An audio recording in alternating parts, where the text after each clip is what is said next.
Alors, je m'appelle Vanessa, je travaille au Centre du cinéma qui dépend de la Fédération Wallonie-Bruxelles. J'ai une maladie neuromusculaire qui est une maladie orpheline, donc une maladie rare. Elle est tellement rare qu'elle n'a pas de nom. Donc pas de traitement, pas de médicaments, pas de perspective de traitement non plus. C'est imprévisible et invisible. J'ai dû arrêter de travailler pendant plus de 10 ans. Et pendant 10 ans, en fait, j'étais vraiment dans la survie. Le travail ne faisait pas partie de mon paysage. Quand on est malade et qu'on est hors circuit pendant des années, finalement, on perd un peu tout. On perd sa vie sociale, on perd pas mal d'amis, on se retrouve un peu tout seul, quoi. Très, très isolé.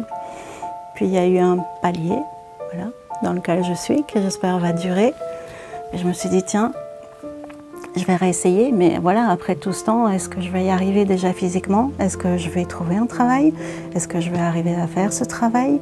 Enfin, j'étais un petit peu submergée par plein d'interrogations parasites et très inquiétantes, parce que oui, effectivement, ça n'a pas été facile, donc je n'avais pas tout à fait tort.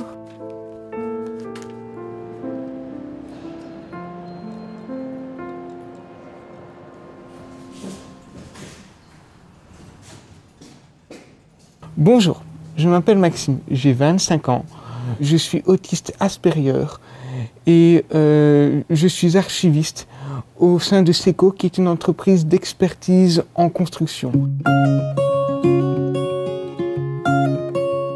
Avec mon autisme, ce qui me stresse le plus, comme je dis, c'est quand on me demande trop de choses, du coup je perds mes moyens. L'appel téléphonique en fait partie. Je n'aime pas quand on m'appelle pour me demander vraiment trop de choses. Et quand on me presse, mais quand on me presse, je déteste ça. Mon autisme me permet d'avoir cette particularité que quand je prends donc mon temps, je fais bien les choses.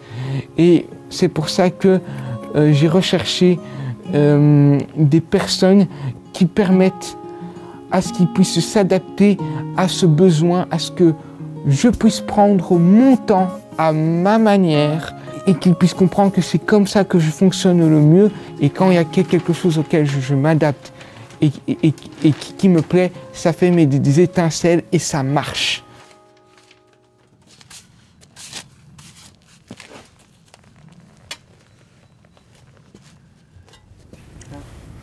Bonjour. Je m'appelle Samy.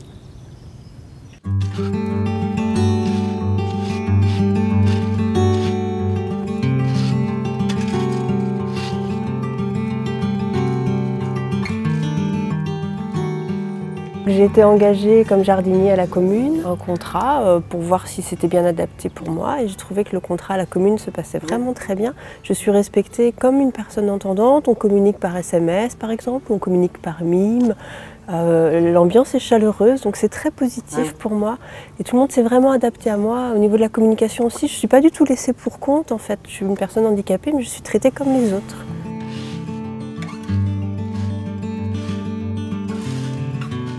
Pour la communication, c'est dans mon caractère en fait. Je suis quelqu'un de très expressif, je suis quelqu'un de très positif, assez drôle aussi. Donc j'arrive bien à discuter avec les gens, j'aime bien qu'on me pose des questions, j'aime bien y répondre, j'aime bien moi-même en poser, je suis assez curieux, puis je fais souvent des blagues. Voilà, puis je suis un peu taquin aussi, donc je pense que les gens m'aiment bien comme ça. Voilà. Et je suis assez drôle, je suis très expressif, ça fait vraiment partie de mon caractère.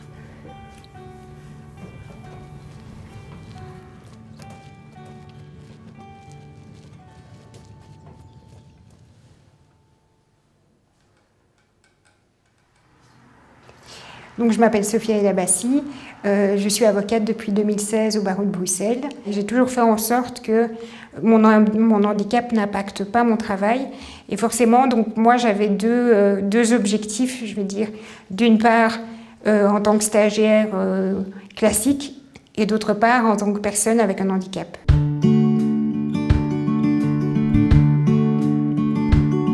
Maintenant, le travail, j'ai pu l'accomplir parce que j'ai aussi autour de moi un cercle très important en fait, de personnes qui m'aident au quotidien, notamment mes parents, Si j'ai pu en arriver là, c'est notamment grâce à leur aide aussi. Les obstacles sont immenses et même le travail, c'est un défi en fait finalement à l'heure actuelle.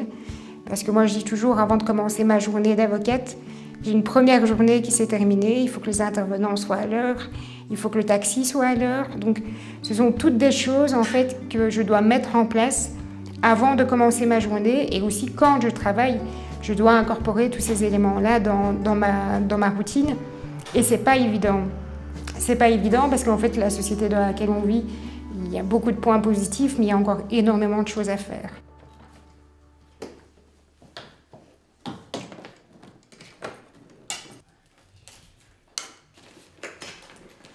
Un soir, un peu par désespoir, j'ai cherché sur internet travail handicapé et je suis tombée sur le site de Diversicom.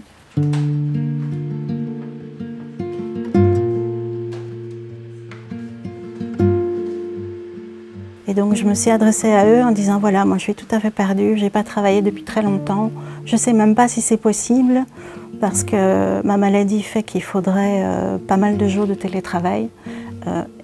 Et je ne sais même pas si je peux le demander en entretien, est-ce que c'est quelque chose qui se fait? Voilà. Et eux, ils m'ont tout de suite rassurée, ils m'ont dit oui, c'est faisable, ça va pas être facile, ce sera pas magique, mais c'est faisable. Et je me suis sentie, au fil des mois qu'on a passés ensemble, vraiment rassurée. Diversicom dans tout ça a permis à parler de mes forces et de mes faiblesses de l'autisme dans l'entretien d'embauche, donc que l'employeur puisse comprendre à qui est cette personne qui est en face de lui et de le comprendre et de savoir que ses besoins peuvent être comblés par ce qu'on lui propose.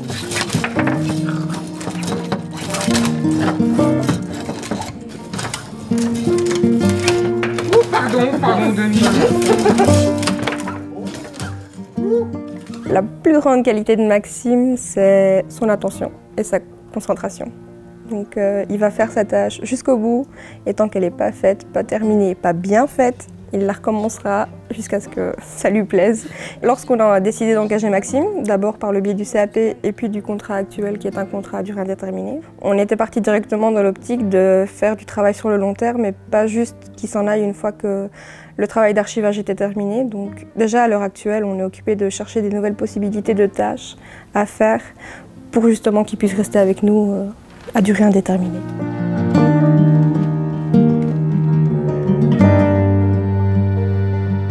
Alors cette pression que je m'étais mise, je m'en détache parce que forcément aussi j'ai pris plus d'assurance par rapport à mon métier et parce que j'ai montré aussi de quoi j'étais capable. J'ai moins aussi ce sentiment de devoir montrer que je suis capable de faire la même chose qu'un autre.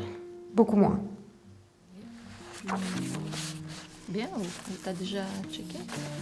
Je savais aussi que j'avais des compétences qui pouvaient être utiles et que je pouvais vendre ces compétences tout en acceptant mon handicap et en vendant mon handicap aussi.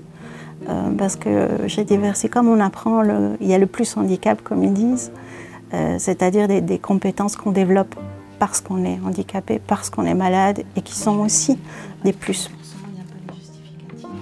Bon, d'abord, elle a été excellente à l'interview, ça c'est la première chose. Je trouve qu'elle a été super, elle est curieuse, elle est dynamique. Si nous, on ne le fait pas, si on ne l'engage pas, je veux dire, là, on passe à côté de notre responsabilité. On est un service public, on travaille pour les usagers. tu dis les usagers, tu dis oui, je vois. Il est essentiel que le handicap puisse être abordé, le handicap en situation de travail. Et ça, c'est à nous, employeurs, de mettre les personnes en confiance par rapport à ça, dès l'entretien, même dès avant l'entretien, en disant qu'on est un ministère ouvert, on le fait via les offres d'emploi. Je pense que voilà, elle a énormément de qualités, mais la première, c'est qu'elle a envie de travailler. Et pour un employeur, ça, c'est quelque chose d'inestimable. Il cède ses droits aux deux, ça, c'est pas possible.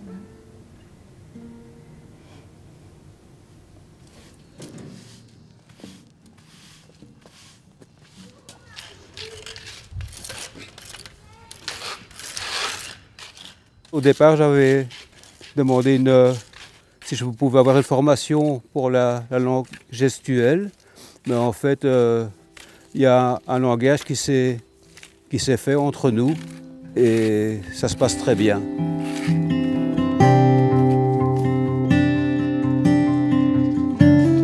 Il habitait à Bruxelles, donc c'est Phare qui s'occupait de son dossier. Nous l'avons intégré, ça s'est super bien passé. On avait lancé un contrat d'adaptation professionnelle.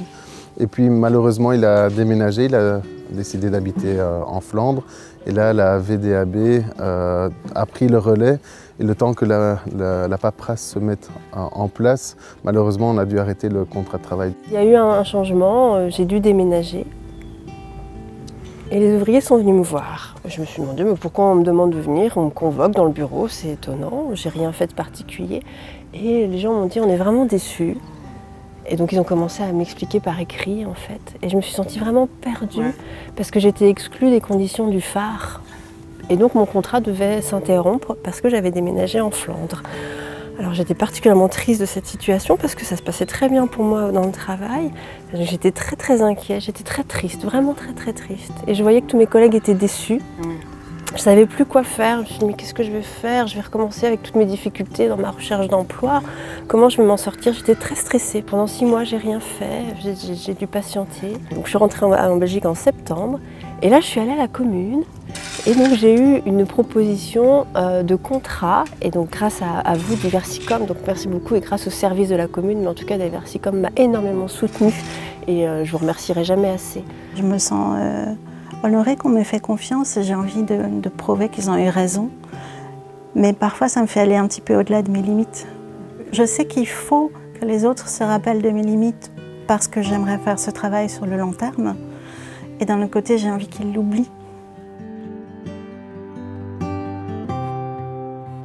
Ma toge, en fait complètement oublier ma chaise. La personne que j'ai en face de moi se dit directement que j'ai les capacités à exercer ce métier et n'a pas du tout la crainte de savoir déjà quel type d'handicap j'ai. Parce que forcément, la toge va faire découler d'autres idées dans la tête de la personne. Je n'ai jamais senti de crainte ou peut-être éventuellement un étonnement, ou ça je m'en amuse encore bien avec certains juges, etc. On en discute. La personne, ce qu'elle veut, c'est un avocat. Peu importe qu'il soit assis ou peu importe qu'il soit debout. Ce qui compte, c'est que la personne soit là, qu'elle se sente entendue et qu'elle se sente défendue. Je pense qu'il faut faire preuve d'ouverture. Donc il ne faut pas hésiter, il ne faut surtout pas mettre les personnes handicapées de côté, il faut les encourager. On pense qu'il y a beaucoup de freins au départ, mais en réalité c'est un point super positif, que ce soit pour les entreprises, pour les collaborateurs qui se découvrent des sensibilités, des motivations.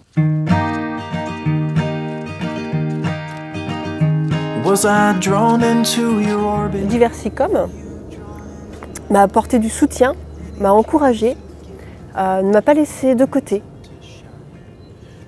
Et m'a aidé dans la recherche d'emploi à lever les obstacles. Lever les obstacles, j'ai envie de dire. Une chose qui est très importante, c'est une personne, une seule, qui doit dire « allons-y, on essaye », juste une. Il faut pouvoir dégager du temps de personne et au moins avoir un agent qui, au sein de la structure, puisse être attentif au déroulement et à la prise en compte des besoins des personnes en situation de handicap, qui fasse le lien avec l'extérieur, donc tous les partenaires comme Diversicom par exemple. C'est une attention à l'engagement, mais c'est une attention qui doit avoir lieu aussi tout au long de la carrière. Il faut qu'à un moment donné, la société, même si c'est déjà le cas, mais on doit mieux faire en tout cas, puisse se rendre compte des difficultés qu'on rencontre. Et pour cela, il faut nous impliquer dans ces questions. Et il faut par la suite réussir, je pense, à arriver à une accessibilité universelle qui puisse convenir à tout le monde, bien entendu, dans certaines limites.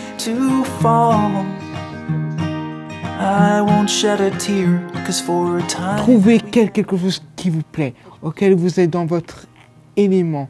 C'est comme ça, mais que vous l'apprécieriez et que vous trouverez un mode de vie. Parlez de cette différence. Parlez de vos besoins, parlez de vos forces, de vos faiblesses. C'est ce qui permet de trouver le bonheur au travail. Ça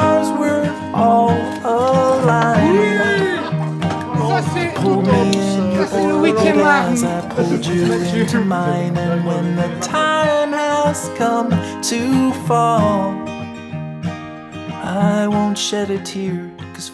Je vais essayer de le faire sobre, mais il n'y a pas de mot pour le faire sobre. Je revis.